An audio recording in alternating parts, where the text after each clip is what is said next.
to the news report about a robbery and then complete the notes from the detective's notebook.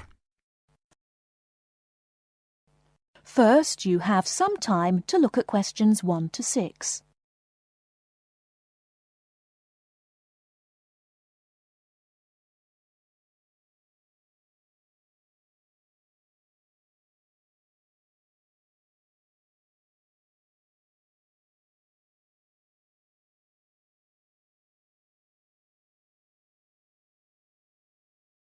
Now we shall begin. You should answer the questions as you listen, because you will not hear the recording a second time. Listen carefully and answer questions 1 to 6.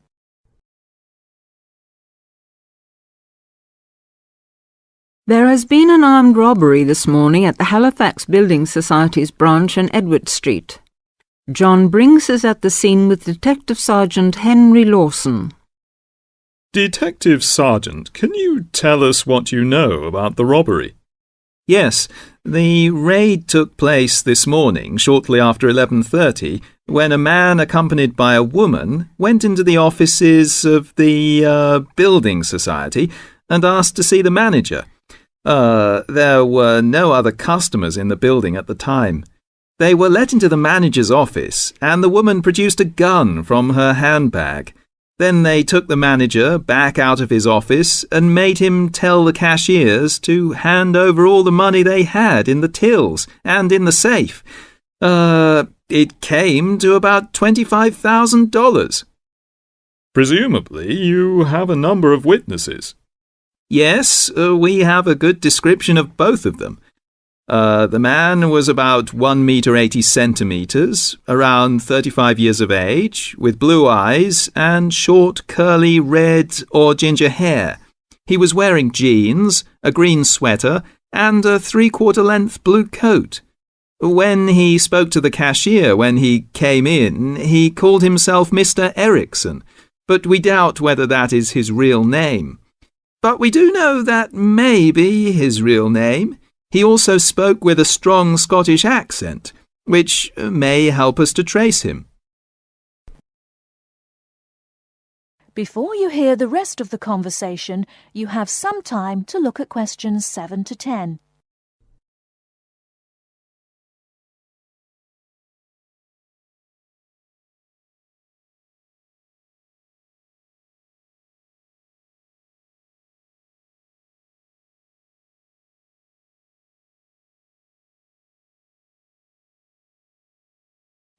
Now listen and answer questions 7 to 10.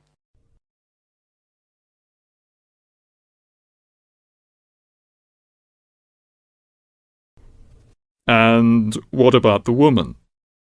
Now, she is in her early 20s, slim and quite tall, about 1 meter 70 centimeters. She was wearing a long white raincoat, which was quite loose-fitting, and which she didn't take off.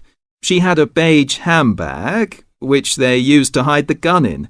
She's got straight, shoulder-length blonde hair, blue eyes, and like the man, has a noticeable accent. Do you have any other information? Yes, the car they used was seen by 2 or 3 people. It's a blue or dark blue Ford Escort, and we have the registration number. And it's G595ERI. I'll say that again. It's G595ERI. Now, the car was stolen from Bishopstone just over a week ago, so if anyone has seen it in the last week, we would like to hear from them. We also know that the car's front left headlight was broken when it was stolen, and is still broken, we think. So, you would like information from the public about the car? Yes, and the people. We're appealing to anyone who thinks they may recognise the 2 robbers or know anything about the car.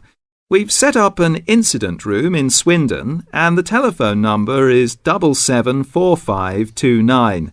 So we would like people to ring us if they have any information. And of course, all calls will be dealt with in the strictest confidence. Thank you very much. Thank you. And the number again, if you have any information, is 774529. And now back to the studio.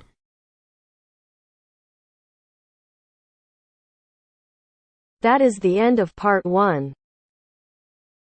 You now have half a minute to check your answers.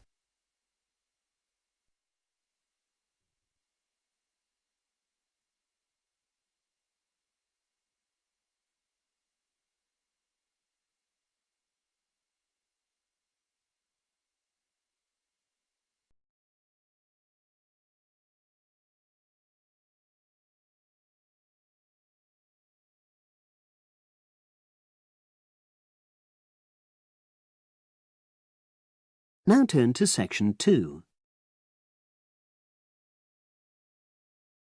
Test 1, Section 2. You will hear a trainer giving a talk to people who want to learn outdoor survival skills.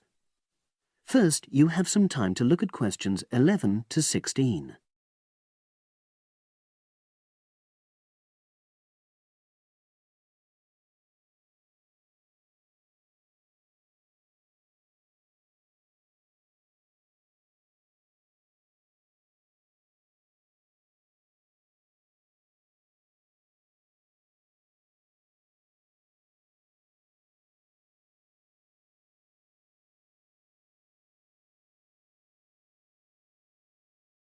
Now listen and answer questions 11 to 16. Good morning, everyone, and welcome to our outdoor survival program. As you know, this week you'll be learning some of the basic information and skills you need to look after yourself independently in the outdoors. These first 2 days will be based here in the classroom, and then we'll be taking a camping trip to put into practice some of the things you've learned. I'm going to start off with the topic of food. And to start with, I'll describe just 2 methods which we'll be putting into practice at our camp, and which make use of natural resources, the steam pit and the bamboo pot. I've got 2 posters here to make things clearer, and I'll start with the steam pit here. To make this, you'll need some dry sticks, some grass, some loose earth, and some stones. And for this week only, some matches. The first thing you do is to dig a shallow pit in the place you've chosen to do your cooking. Let's say about 25 centimeters deep and 30 centimeters wide. Your sticks have to be a bit wider than the pit because you have to put a line of them along the top from one end of the pit to the other. Before setting light to these, you take some large stones and arrange them on top. Then you start the fire and wait till the wooden platform burns through and the stones fall into the pit. At this point, brush away any pieces of hot ash from the stones. You can use a handful of grass, and then take another stick and push it down into the center of the pit, between the stones. After that, you cover the whole pit with a thick layer of grass. And then you can put your food on it, wrapped in more pieces of grass, like parcels. Finally, cover the whole thing with earth. You have to pat it firmly to seal the pit. Then all you have to do is take the stick out and pour a bit of water into the opening that it leaves. It should take about 4 hours for your food to cook, as it cooks slowly in the steam that's created inside the pit. Now you have some time to look at questions 17 to 20.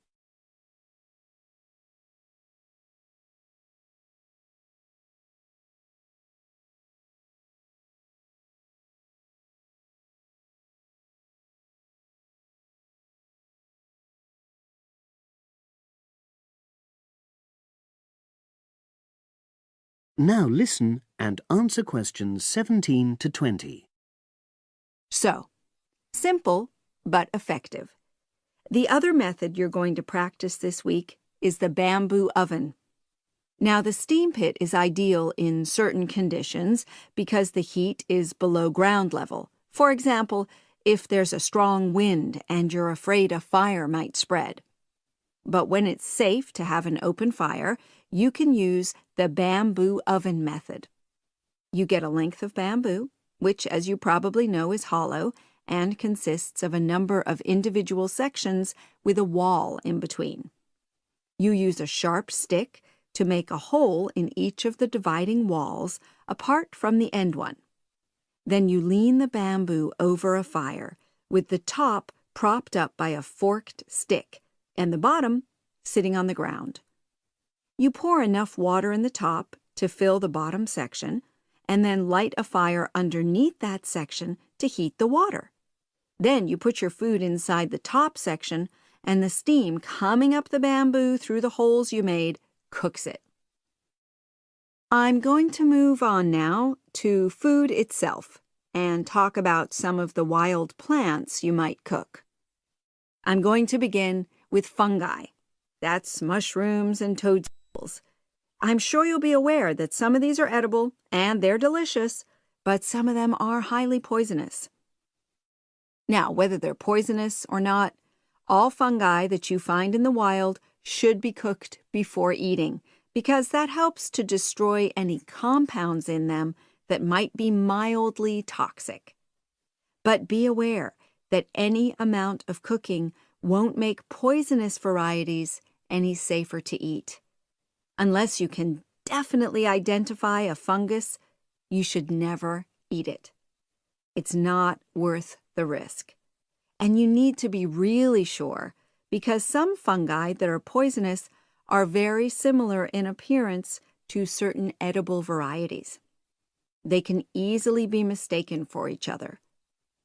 So, having said all that, fungi are delicious when they're freshly picked, and although they are only moderately nutritious, they do contain minerals which the body needs. I'll move on now to leafy plants, which are generally... That is the end of section 2. You now have half a minute to check your answers.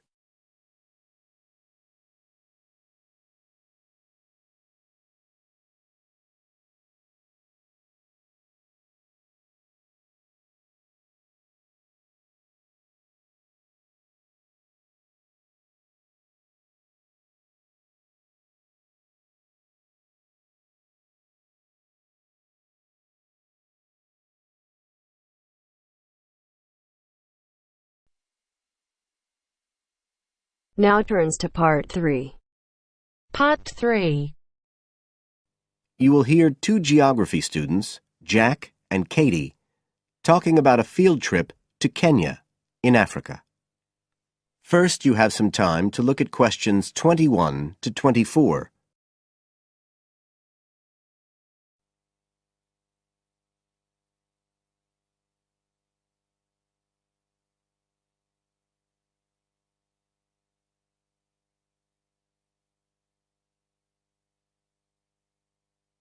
Now listen carefully and answer questions 21 to 24. Katie, hi. Thanks for inviting me round. Oh, thanks for coming. I know you're up to your neck in finals revision, but I've got to make up my mind about next year's geography field trip, and I'd really like your advice. We've got to choose between an African trip and one in Europe. They've told us a bit about both trips in the lecture, but I really can't make up my mind, and I know you did the African one last year. That's right. So, where exactly did you go? I mean, I know it was in Kenya, in East Africa. Yes. Well, we were right up in the northwest of the country. It was beautiful. We stayed in a place called the Marich Pass Field Studies Centre. Right. Dr. Rowe said the accommodation was traditional African-style cottages. He had a special name for them. Bandas. Yes, they're fine. You have to share, 2 or 3 people together. They're pretty basic, but you have a mosquito net.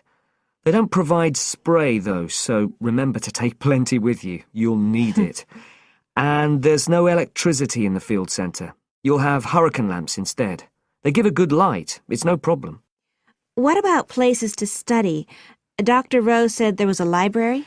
Yes, but it's quite small. There's a lecture room as well, but Most of us worked out in the open air. There are plenty of places outside, and it's so beautiful. You're right in the middle of the forest clearing. I gather it's a relatively unmodernized area. Definitely. They actually set up the centre there because it's on the boundaries of two distinct ecological zones. The mountains, where the people are mainly agriculturalists, and the semi-arid plains lower down, where they're semi-nomadic pastoralists.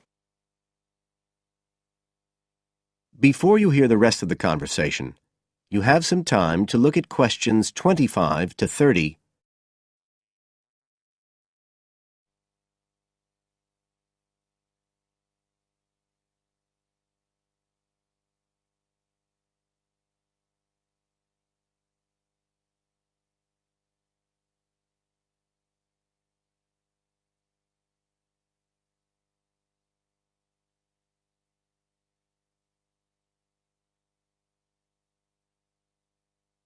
Now listen and answer questions 25 to 30. So, how much chance did you get to meet the local people there? Did you get the chance to do interviews? Yes, though we had to use local interpreters, but that was okay. Then we did field observation, of course, looking at environmental and cultural conditions, and morphological mapping. What's that? Oh, looking at the surface forms of the landscape, the slope elements and so on. What about specific projects? Yes. After the first 2 or 3 days, we spent most of our time on those. We could pretty well do what we wanted, although they all had to relate to issues concerned with development in some way. People did various things. Some were based on social and cultural topics, like the effect of education on the aspirations of young people, and some did more physical process-based studies, looking at things like soil erosion. My group actually looked at issues relating to water, things like sources such as rivers and wells, and quality and so on. It was a good project to work on, but a bit frustrating. We felt we needed a lot more time, really. Right.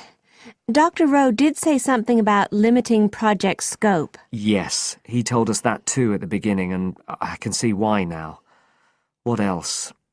Well, we had some good trips out as part of the course. We went to a market town, a place called Sigur. That was to study distribution. And to look at agricultural production, we went to the Weiwei Valley. That's an important agricultural region. And what about animals? Did you have a chance to go to a national park? Sure. We did a trip on the last day, on the way back to the airport at Nairobi. But actually there was lots of wildlife at the field centre. Vervet monkeys and baboons and lizards. It does sound good. It was excellent, I'd say. In terms of logistics, it was very well run. But it was more than that. I mean, it's not the sort of place I'd ever have got to on my own. And it was a real eye-opener. It got me really interested in development issues and the way other people live. I did find it frustrating at the time that we couldn't get as far as we wanted on the project, but actually I'm going to follow it up in my dissertation, so it's given me some ideas and data for that as well. So you'd say it was worth the extra money? Definitely. That is the end of part 3. You now have half a minute to check your answers.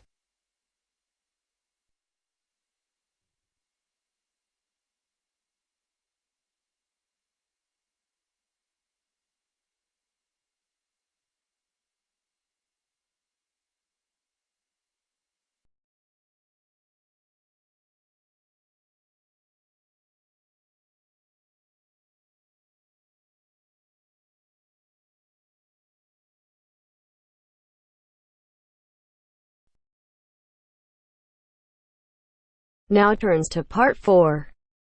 Part 4. You'll hear a teacher talking about several British art galleries. First, you have some time to look at questions 31 to 33.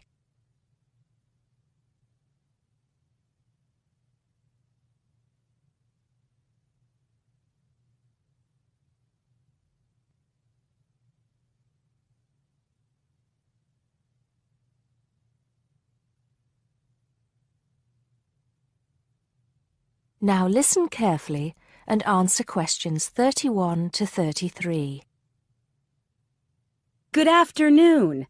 Welcome to the first class of V100 Art and History. The objectives of the course, as you will have seen if you've taken a look at the syllabus, include familiarizing yourselves with the vocabulary and language of art, learning about the basic elements of art and design, and finally, discussing historical periods as they pertain to art. The course will also give you the opportunity to visit some of the many galleries and museums that Britain has to offer. So, having said that, I'd like to spend the rest of today's class talking about 4 of the more important galleries that we will be visiting in the coming year. As most of you already know, or at least I hope most of you know, there are 4 Tate galleries in all. To begin, I'd like to tell you a little bit about the Tate Modern. Tate Modern is located in a very busy part of London called the South Bank. It's close to 2 world-renowned tourist attractions, St. Paul's Cathedral and Shakespeare's Globe Theatre. Now, interestingly enough, Tate Modern is housed in what was a power station, built in several stages between 1947 and 1963. It was closed down in 1981 and reopened as a gallery in the year 2000. Tate Modern consists of 5 levels, with the Tate collection being shown on the 3rd and 5th levels. On level 2, the works of contemporary artists are exhibited, while level 4 is used for holding large temporary exhibitions. Since this museum opened, it has become a popular spot for both Londoners and tourists alike. And believe it or not, it doesn't cost anything to get in to see the collection displays. Before you hear the rest of the talk, you have some time to look at questions 34 to 40.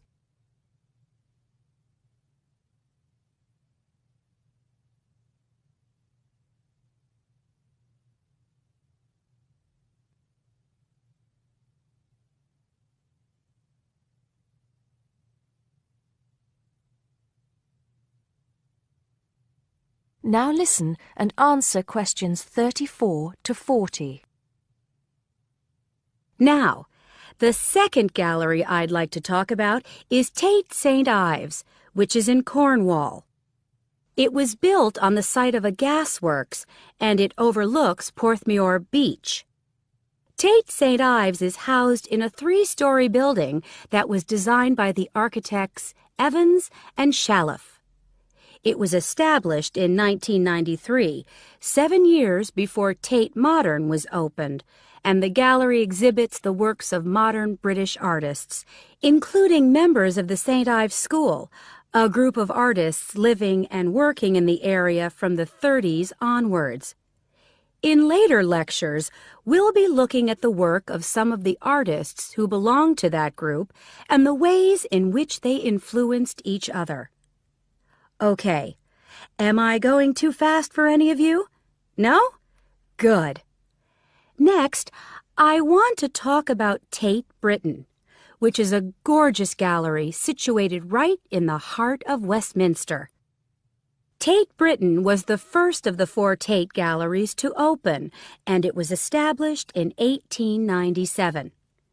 It was built on the site of an old prison, and when it first opened its doors, it was called the National Gallery of British Art. Later, it became known as the Tate Gallery, after the man who founded it, Sir Henry Tate. During its lifetime, Tate Britain has been damaged twice, once by floodwaters from the River Thames, and once by bombings during World War II. This gallery has an interesting range of exhibitions of historic and modern art from 1500 up to the present day. Now, the last gallery I'd like to tell you about is called Tate Liverpool. It's not hard to figure out where this gallery is located, is it? It was opened in 1988 to exhibit displays from the Tate collection, and it also has a program of temporary exhibitions.